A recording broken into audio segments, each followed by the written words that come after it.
واحدة من بركات إمام زماننا الخاصة عبرت عنه الهداية الباطنية. اسمع الرواية، تكملة الرواية. يقول: والله يا أبا خالد، والله الإمام الباقر يقول له: يا أبا خالد، لنور الإمام في قلوب المؤمنين. شوف، لنور الإمام في قلوب، النور هداية لو مو هداية؟ هداية. في قلوب الهداية هنا ظاهرية لو باطنية؟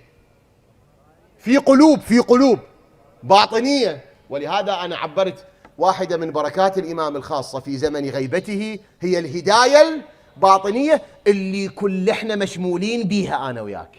وأنا هذا اعتبر دور من أدوار الإمام سلام الله عليه في زمن غيبته، بل حتى في زمن ظهوره. شوف شو يقول له: والله يا أبا خالد، لنور الإمام في قلوب المؤمنين أنور من الشمس المضيئة.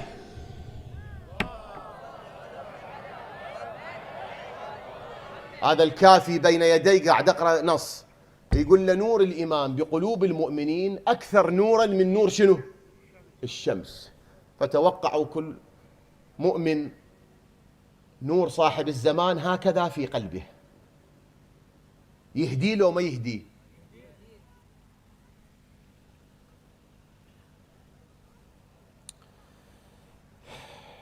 عجيب واقعا. أنور من الشمس المضيئة بالنهار. شوف، اسمع التكملة، اسمع التكملة. وهم والله ينورون قلوب المؤمنين، الأئمة، وهم والله شنو؟ ينورون قلوب المؤمنين. بعد: ويحجب الله نورهم عمن يشاء فتظلم قلوبهم. نستجير بالله. اكو قلب الله يخلي هذا النور يدخل به فيهتدي، واكو نور رب العالمين يحجب عنه هذا النور فشنو؟ فيضل. هسه تقول لي رب العالمين بمعايير يخلي هذا القلب يتنور، وبمعايير يخلي ذاك القلب يكون أظلم. والقضية لا بلي عجبه. أقول لا، معايير، كل شيء بمعياره، بمعايير. شوفني حبيبي، بمعايير طبعا.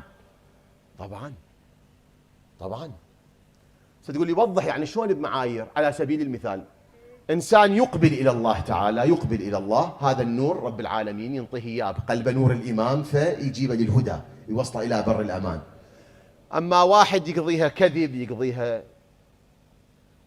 بقية الذنوب والآثام والمعاصي هواية الذنوب، يعني شنو أعدد لك مثلا؟ هواية يقضيها ذنوب وآثام ومعاصي، رب العالمين هم يحجب نور الإمام عن ذلك القلب بسبب كثرة ذنوبه وآثامه، فيظلم ذلك القلب. لما يظلم صاحبه يصير بعد ظالم، طاغوت، ملحد، ضال، منحرف، مشرك، شو تريد تعبرها؟ معبر، منافق، وما أكثرهم في دنيانا في الواقع. هاي الدنيا متروسة الآن، الكرة الأرضية متروسة من ذولا.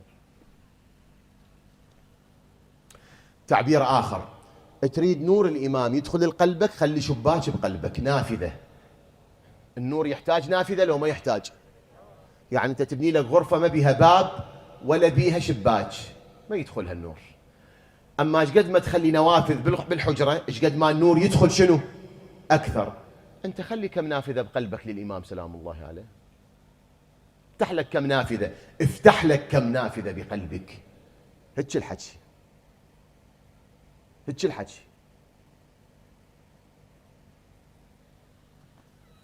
تقول شلون افتح نوافذ؟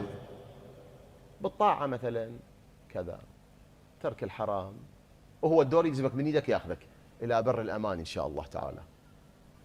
زين، اكمل الرواية. يقول له: وهم والله ينورون قلوب المؤمنين ويحجب الله نورهم عمن يشاء فتظلم قلوبهم. والله يا أبا خالد، يقسم الإمام كم مرة: والله يا أبا خالد، لا يحبنا عبد ويتولانا حتى يطهر الله قلبه، ولا يطهر الله قلب عبد حتى يسلم لنا ويكون سلما لنا، فإذا كان سلما لنا سلمه الله من شديد الحساب وآمنه من فزع يوم القيامة الأكبر. يعني شيء مرتبط بشيء، كل ما تسوي خطوة تمشي خطوة، كل ما تكمل خطوة تمشي شنو؟ خطوة.